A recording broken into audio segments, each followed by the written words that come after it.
संघर्ष न्यूज, लढा बहुजनांच्या हक्कासाठी।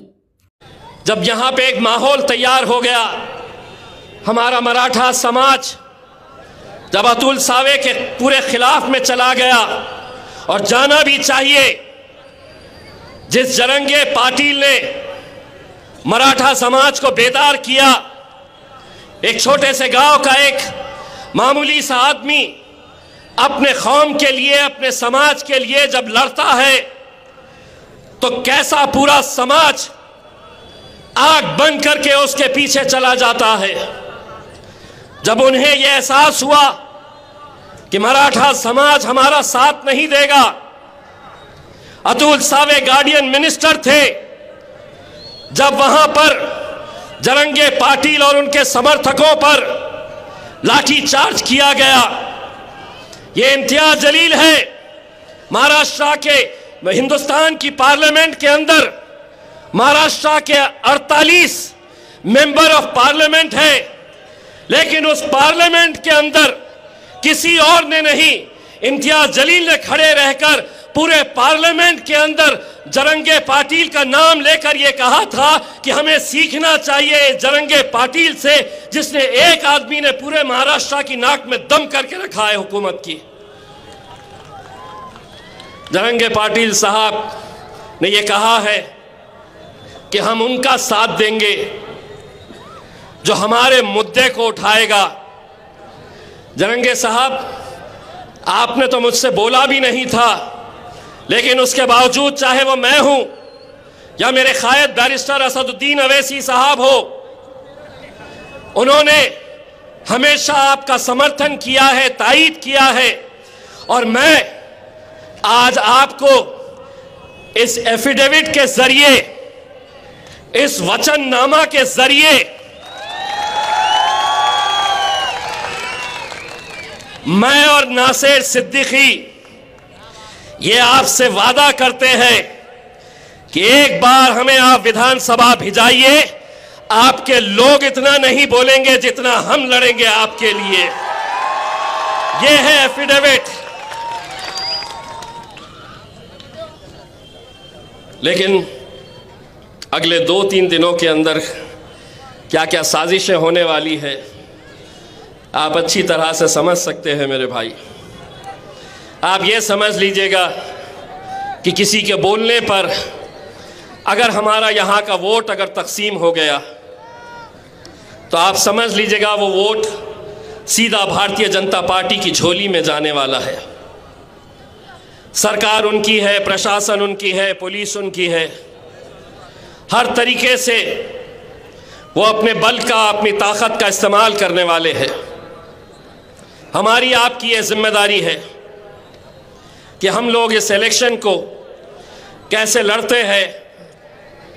20 तारीख हमारे लिए बहुत मायने इसलिए रखता है, और ये सीट जो है, यकीन मानिए सारे हिंदुस्तान की नज़र इसलिए लगी हुई है कि सभी लोग जानते थे कि यहाँ पर मुझे हराने के लिए 28 मुस्लिम किए गए थे। 10 तो पीछे हो गए, 2-3 के फॉर्म्स रिजेक्ट हो गए, अब भी 15 है। कौन है ये जिनके 20-20 ऑटो रिक्शा दौड़ रहे हैं, जिनकी सभाओं में, जिनकी रैली के अंदर 300-300, 500-500 वाली महिलाएं भी वहां पर साथ में घूम रही हैं? कौन दे रहा है ये पैसा? कहां से आ रहा है ये पैसा? हम सबको ये सब मालूम है। लेकिन अगर हम बढ़ गए तो शायद 5 महीने पहले जो हमारी ख्वाहिश थी, जो हम बेसब्री से इंतजार कर रहे थे कि किराड़पुरे से जुलूस निकलेगा, यहां पर रंग खेले जाएंगे, यहां पे ढोल ताशे बजाए जाएंगे, अल्लाह ने हमें मौका नहीं दिया। लेकिन हम अल्लाह की मसलहत, अल्लाह की रजामंदी, जो भी फैसला है, मैं हमेशा ये बात कहता हूं, हमारा काम सिर्फ मेहनत करना है। जीत और हार का फैसला मेरे भाई अपने रब के ऊपर छोड़ना। हम सिर्फ मेहनत करें। मैं असद भाई, मैं आपको आज एक बात कहना चाहता हूं। मैंने अल्हम्दुलिल्लाह 10 साल ये आवाम ने मुझे सीने से लगाए रखा, मुझे अपना बेटा समझा, अपना भाई समझा, और मैंने जितना हो सकता है मैंने उनके लिए जो कुछ भी बन सकता है। कोई भी इंसान मेरे भाई परफेक्ट नहीं होता है। मैं कोई फरिश्ता नहीं हूँ, मैं भी इंसान हूँ, गलतियाँ मुझसे भी होती है। लेकिन 6 साल पहले किसी की शादी में नहीं आया तो नाराज़, किसी के दुकान के उद्घाटन के लिए नहीं पहुंच सका तो नाराज़। हम कब तक ऐसी छोटी छोटी बातों की वजह से हमारी जो बड़ा लक्ष्य है उसको हम खो देंगे। 22 मार्च 2022 ये वो दिन है जब मैंने अपनी दुनिया खो दिया था। 22 मार्च 2022 को तकरीबन 20 दिन पहले रात के 10 बजे का वक्त मैं मेरी वालदा के साथ हंसी मजाक कर रहा था। ज़रा भी ऐसा लगा नहीं था कि आगे क्या होने वाला है। मैंने कहा कि मम्मी मुझे एक दावत में जाना है, मैं दावत में जाके वापस आता हूँ। और मैं चला गया। मुझे घर पहुँचने में लेट हुआ। मेरी वालदा मेरे बहन के पास थी, वो अपने घर चली गई। दूसरे दिन मेरे भाई का फ़ोन आता है कि वालदा को ब्रेन स्ट्रोक हुआ है। वो 20 दिन अस्पताल में कैसे हमने निकाले। मुझे ऐसा लगता है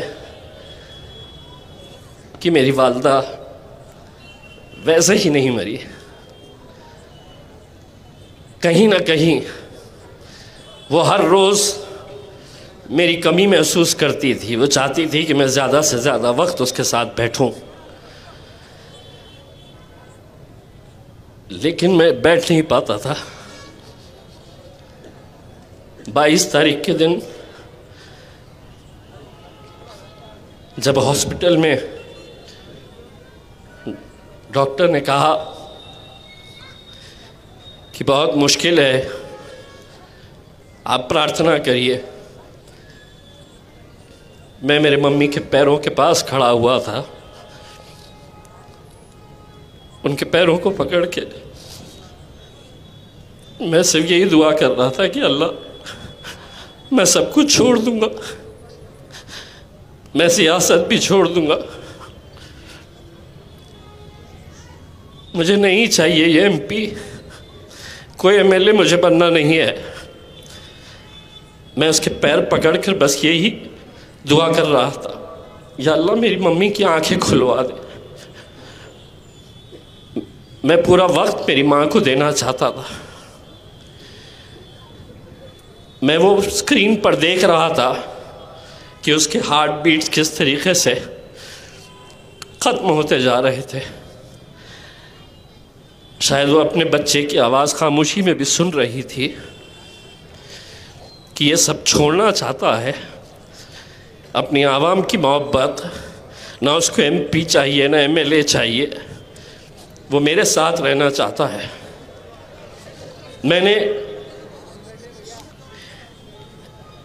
हर इंसान अपने माँ से मोहब्बत करता है, लेकिन मेरी दुनिया मेरी माँ थी। इन 10 सालों के अंदर मैं अगर लोगों के करीब गया तो मैं अपनी माँ को वक्त नहीं देता था जितना वो चाहती थी। रात में 1 बजता हो, 2 बजता हो, वो बेड के सामने एक स्क्रीन लगा हुआ था CCTV का। वो इंतज़ार करती थी कि कब गाड़ी आएगी, कब उसका गुड्डू आएगा।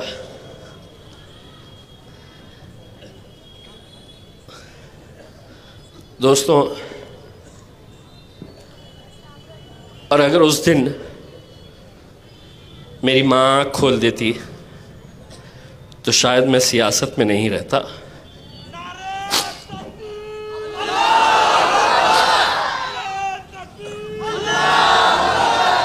क्योंकि दुनिया में तुम हर चीज़ पा सकते हैं, दौलत, शोहरत, नाम, हर चीज़ तुम्हें मिल सकती है।